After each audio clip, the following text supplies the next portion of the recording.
Indo British advanced pain clinic నొప్పి మాయం surgery దూరం ఫర్ అపాయింట్మెంట్స్ 9155515563. అందరికీ నమస్కారం. నేను Swaroopa Potlapalli. Welcome to I dream. 3 రోజులుగా టాలీవుడ్లోని కొందరి ఇళ్లపై జరుగుతున్న ఐటీ దాడులు సంచలనం సృష్టిస్తున్నాయి.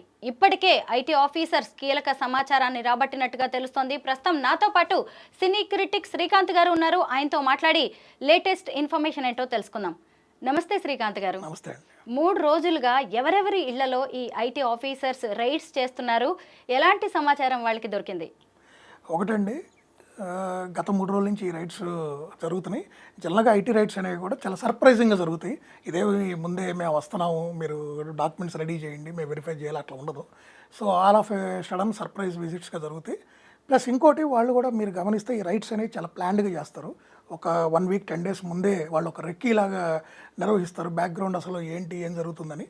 రెండోది, వాళ్ళు రైడ్ చేసిన టైం కూడా కనుక మీరు చూస్తే సంక్రాంతి సినిమాలు అయిపోయి అందరూ లాభ నష్టాలు, ఎక్కడెక్కడి నుంచి రావాల్సిన అమౌంట్స్ ఏమున్నాయి, ఇవన్నీ కంక్లూడ్ చేసుకొని ఫైనల్ ఫిగర్స్ అరైవ్ అవుతున్న టైంలో ఒక సర్ప్రైజ్గా ఈ రైడ్స్ అనేవి చేశారు. ముఖ్యంగా దిల్ రాజు గారు ఈ సంక్రాంతికి 2 పెద్ద సినిమాలు నిర్మించారు. వాటిల్లో ఒకటైతే పాన్ ఇండియా లెవెల్లో నిర్మించారు రామ్ చరణ్ గారితో. సుమారు ఆ సినిమాకి 600 కోట్ల రూపాయలు అయిందని బహిరంగంగానే వాళ్ళు చెప్పడం జరిగింది. ఒక 5 పాటలు తీయడానికి 75 కోట్ల రూపాయలు ఖర్చు పెట్టాను అని బహిరంగ వేదికల మీదే చెప్పారు ఆయన. రెండోది, పుష్ప సినిమా మనం చూసాం ఆల్రెడీ. దాన్ని ఆల్రెడీ కలెక్షన్స్ పరంగా చూస్తే ఆల్మోస్ట్ 1850 నుంచి 1900 కోట్లు మేము ఆల్రెడీ వసూళ్ళు వచ్చినాయి. ఇండస్ట్రీలోనే అంటే నేషనల్ వైడ్గానే టాప్ 1 to 3 ప్లేస్లో ఉంది ఈ సినిమా కలెక్షన్స్లో అని చెప్పి అక్కడ నిర్మాతలు కూడా బహిరంగంగా ప్రకటించారు. సో ఈ అన్నిటిని దృష్టిలో పెట్టుకుని ఏంటంటే ఐటీ వాళ్ళకి అంటే వాళ్ళకు కొన్న సందేహాలు నివృత్తి చేసుకోవడానికి, అలానే వాళ్ళకు కూడా కొన్ని కంప్లైంట్లు వస్తూ ఉంటాయి. కొంతమంది ఈ సామాజిక వ్యక్తులు, లేదంటే లాయర్లు కానివ్వండి, కొంతమంది లేదా కామన్ పీపుల్ కూడా కొంతమంది కంప్లైంట్స్ కూడా ఇస్తూ ఉంటారు. అంటే మనకు తెలియకుండా వాళ్ళకి మెయిల్స్ రూపంలో కానివ్వండి ఆఫీసెస్లో. సో వాటిని బేస్ చేసుకొని కానివ్వండి, సంథింగ్ వీళ్ళకున్న ఇన్ఫర్మేషన్ బేస్ చేసుకొని అయితే ఈ రైట్స్ జరిగినాయి.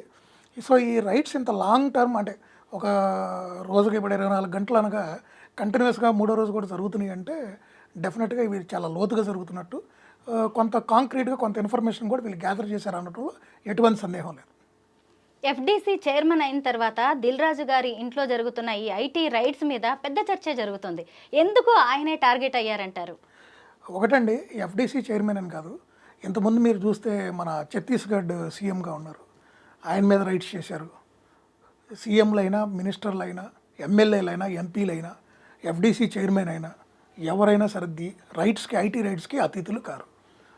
వీళ్ళ మీద ఎవరైనా రైట్ చేయొచ్చు. వాళ్ళకు ఒక సందేహం, ఒక ఇన్ఫర్మేషను, వీళ్ళు గవర్నమెంట్ కట్టాల్సిన ట్యాక్సులని ఎగకొడుతున్నారు లేదా లెక్కలు తప్పు చూపిస్తున్నారు, వాటెవర్ ఒక సందేహం ఉంటే ఆ సందేహాన్ని నివృత్తి చేసుకోవడానికే ఈ రైడ్ అనేది జరుగుతుందండి.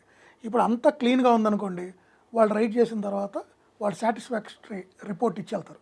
ఏదన్నా తప్పు ఉందనుకోండి, నోటీస్ సర్వ్ చేసి మాకు ఈ ఇన్ని కోట్ల రూపాయలకు సంబంధించిన లావాదేవీలకి మాకు కాంక్రీట్ లెక్కలు కావాలి, మీ ఆడిటర్స్, మీ అకౌంటెంట్స్ అందరు కూర్చొని ఈ ఇన్ఫర్మేషన్ మాకు సాధ్యమైనంతగా ఒక 7 డేస్లోనా 3 డేస్లోనా ఇవ్వమని చెప్పి వాళ్ళకి ఆ నోటీస్ సర్వ్ చేసి వెళ్తారు. అంతా కూడా ఆన్ పేపర్ జరుగుతుంది. వాళ్ళు ఏదైతే ఇల్లీగల్ డాక్యుమెంట్స్ కానివ్వండి, అగ్రిమెంట్స్ కానివ్వండి, గోల్డ్ అయినా కానివ్వండి, క్యాష్ రూపంలో కానివ్వండి, లెక్కలో చూపినటువంటి ధనాన్ని కూడా వాళ్ళు స్వాధీనం చేసుకొని అవన్నిటిని కూడా సీజ్ చేసినట్టు దాన్ని కూడా వాళ్ళకి అఫీషియల్గా ఒక లెటర్ ఇచ్చి వాళ్ళు ఏమైతే సీజ్ చేస్తున్నారు వాటికి సంబంధించిన బిల్స్ కానివ్వండి, స్టేట్మెంట్స్ కానివ్వండి, అవి ప్రొడ్యూస్ చేసిన తర్వాత మళ్ళీ వాళ్ళు హ్యాండ్ ఓవర్ చేస్తారు. ఇక్కడ దీంట్లో ఒకటండి, అరెస్ట్ చేయటాలు, జైలుకి పంపించడాలు, ఉరిశిక్షలు అలాంటివి అయితే కఠోరమైన శిక్షలు అయితే ఉండవు. ఖచ్చితంగా వీటికి ఫైన్ వేస్తారు. ఏదైతే మనం లెక్కలో చూపించకుండా మనం దాచుకున్నటువంటి డబ్బు కానివ్వండి, లేదా గవర్నమెంట్ కట్టాల్సిన ట్యాక్స్ ఏదైతే మనం ఎగవేత వేయటం జరిగిందో అనాథరైజ్డ్గా, వాటికి సంబంధించి దొరికిన వాటికి వీళ్ళు మొత్తం అకౌంటబిలిటీ చేసి ఎంత అయితే ఉందో, ఒక ఫర్ ఎగ్జాంపుల్ మీరు ఒక 50 కోట్లు ట్రాన్సాక్షన్ చేశారు, ఒక 5 కోట్ల రూపాయలు మీరు ఇలాంటిది క్యాష్ రూపంలోనే ఏదో చేశారు, వాటికి సంబంధించిన మీరు దొరికారు. ఆ 5 కోట్లకు సంబంధించి ప్రభుత్వానికి ఎంత ట్యాక్స్ రూపంలో రావాలో వాటిని క్యాల్కులేట్ చేసి మీ దగ్గర వసూలు చేస్తారు. దానికి కూడా మళ్ళీ కొంత టైం కూడా ఇస్తారు, ఆ వ్యవధి కూడా ఆయన పే చేయడానికి. అంతే తప్పితే వీళ్ళు దిల్ రాజు గారిని ఏదో అరెస్ట్ చేస్తారు, లేకపోతే ఆయన ఏదో శిక్షేస్తారు, ఇవన్నీ అయితే కాదండి. అంటే తెలియని వాళ్ళు కొంతమంది అవి కూడా మాట్లాడుకుంటున్నారు కాబట్టి ప్రస్తావిస్తున్నాను. ముఖ్యంగా పుష్ప 2 డాకు మహారాజ్, గేమ్ చేంజర్ సంక్రాంతికి వస్తున్నాం. ఈ సినిమాల నిర్మాణం దగ్గర నుంచి ప్రీ రిలీజ్, రిలీజ్ అలాగే కలెక్షన్ల వరకు కూడా ఓవర్ హైప్ నడిచింది. అయితే మనం నోటుకొచ్చిన లెక్కలు చెప్పేస్తున్నాం, ఎంత వచ్చింది అంత వచ్చింది, మరి రేపు ఐటీకి మనం ఇవ్వాల్సి ఉంటుంది, ట్యాక్స్ కట్టాల్సి ఉంటుంది అనే భయం ఈ ప్రొడ్యూసర్స్లో కానీ, ఫినాన్షియర్స్లో కానీ, డైరెక్టర్స్లో లేదంటారా? ఉంటుందండి. ఏ రిస్క్ వచ్చినా కూడా ప్రొడ్యూసర్ అండి తీసుకోవాల్సింది. సినిమా హిట్ అయినా ప్రొడ్యూసరు మొత్తం డబ్బులు వస్తాయి, ప్రొడ్యూసర్ ఏదో ఇక జాక్పాట్ కొట్టాడు అనుకోవడానికి లేదు. దానికి తగ్గట్టే దాని బ్యాక్ ఎండ్ జరగాల్సిన చాలా ఫంక్షన్స్ ఏంటి, ఆ షేరింగ్ లేనిది అవన్నీ చాలా ఉంటాయండి. సినిమా ఫ్లాప్ అయినా అది అంతా ఎక్కువ పెయిన్ వచ్చేది కూడా నిర్మాతకేనండి. ఏ హీరో మళ్ళీ రెమ్యునరేషన్లు వెనక్కి ఇవ్వడం కానీ, ఏ డైరెక్టర్ వాళ్ళు తీసుకున్న రెమ్యునరేషన్లు వెనక్కి ఇవ్వడం కానీ, ఆ ప్రొడ్యూసర్ని ఆదుకోవడం కానీ అలాంటివి ఏం జరగవండి. అలానే మీరు ఇక్కడ చూస్తే ఈ కలెక్షన్ సంబంధించి కూడా ఆ హీరో ఫ్యాన్స్ని సంతృప్తిపరచడం కోసం ఇన్ని కోట్లు పెట్టి మరి ఒక పాన్ ఇండియా సినిమా తీశానన్నారు. ఇది ఎన్ని రికార్డులు బ్రేక్ చేసింది, ఎన్ని సంచలనాలు నమోదు చేసింది అని అందరిలో ఒక ఉత్సాహం ఉంటుంది.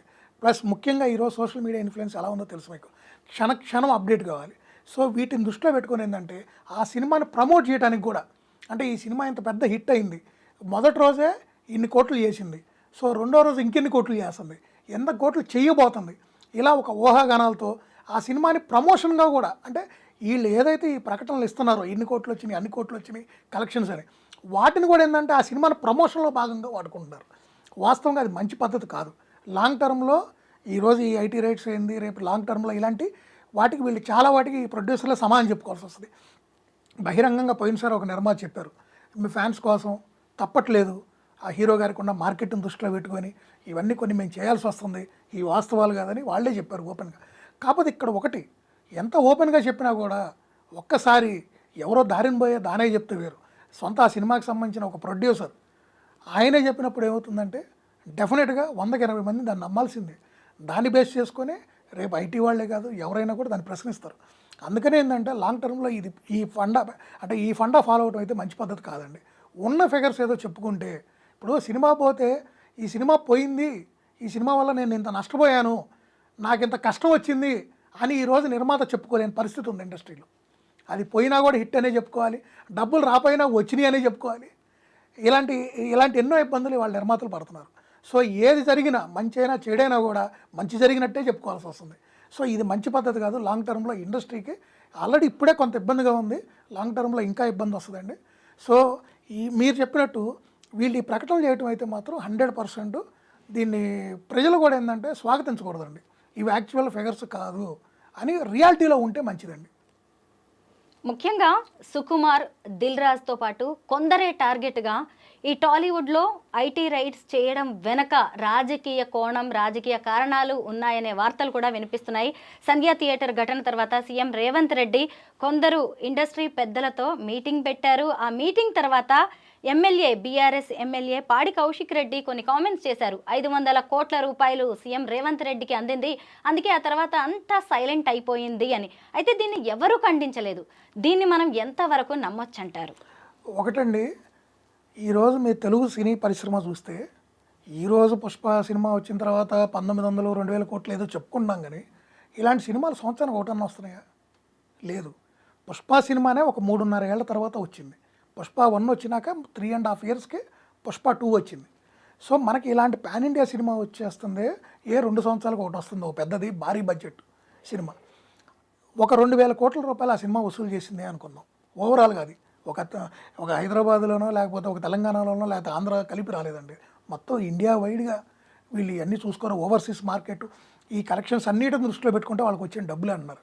నన్ను అడిగితే టోటల్ ఒక సంవత్సరంలో ఒక తెలుగు పరిశ్రమలో 2 రాష్ట్రాల నుంచి కలిపి నిర్మించిన చిత్రాల పరంగా చూసుకుంటే అసలు మొత్తం కలిపి వీటి బడ్జెట్లు కానీ ఈ వసూలు చేసే కలెక్షన్లు కానీ మొత్తం కలిపి ఒక 4-5 వేల కోట్లు కూడా ఇవ్వండి.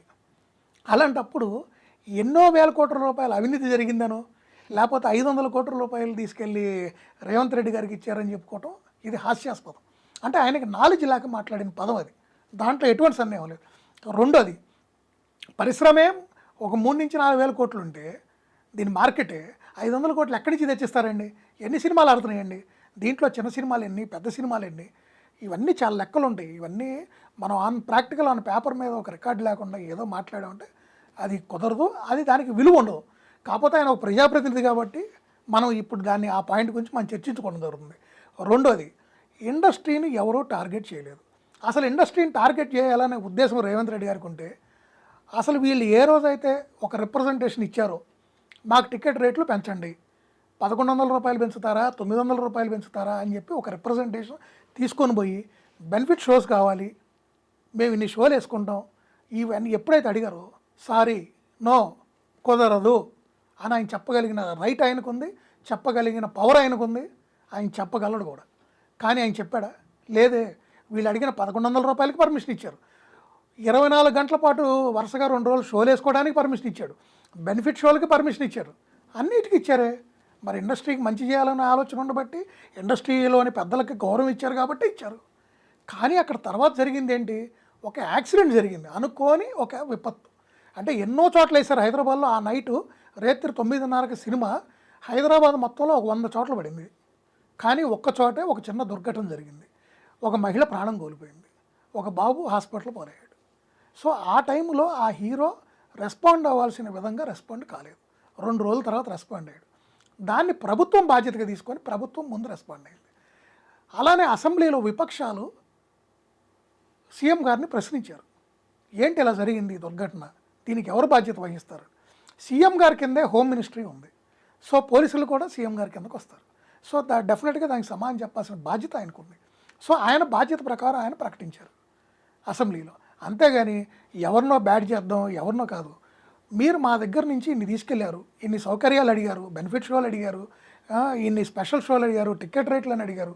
కానీ అక్కడ తప్పు జరిగితే ఈరోజు మీరు ఎవరిని పలకరించారా? వాళ్ళకి అండగా నిలబడతా ఉన్నారా? భవిష్యత్తులో ఆ పిల్లాడికి చదువు కానీ వాళ్ళ మంచి చెడులు చూసుకుంటానని ఎవరన్నా చెప్పారా?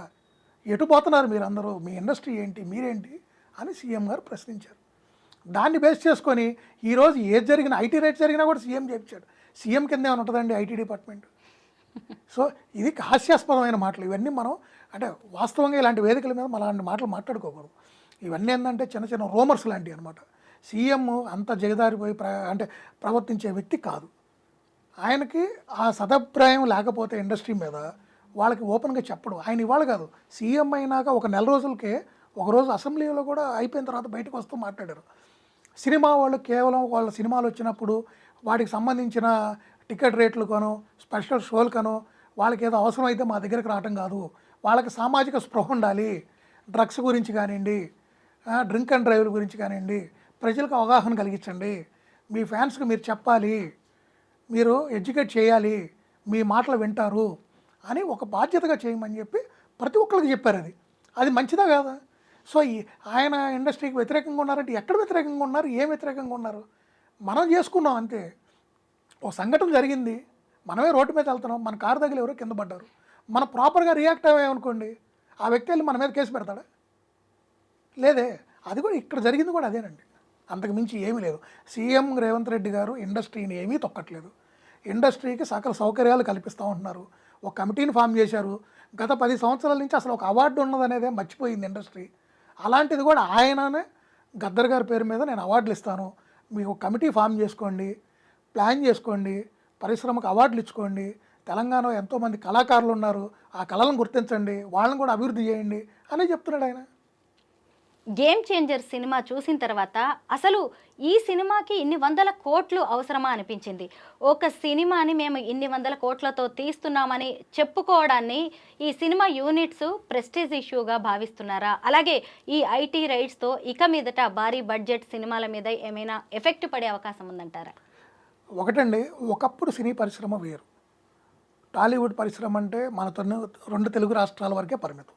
ఆ తర్వాత ఇవాళ దాని హద్దులు చెరిగిపోయింది, నేషనల్ వైజ్గా అయిపోయింది. ఈరోజు ఇంటర్నేషనల్ స్థాయికి వెళ్ళిపోయింది. అంటే ఒకప్పుడు అమెరికానో, ఆస్ట్రేలియానో, న్యూజిలాండో మన తెలుగు వారు ఎక్కడ ఉంటే అక్కడ మన తెలుగు సినిమా రిలీజ్ చేశారు. ఈరోజు అలా కాదు, జపాన్ లాంటి దేశంలో కూడా తెలుగు సినిమాలు రిలీజ్ చేస్తున్నారు. కల్కి సినిమా రీసెంట్గా రిలీజ్ చేశారు.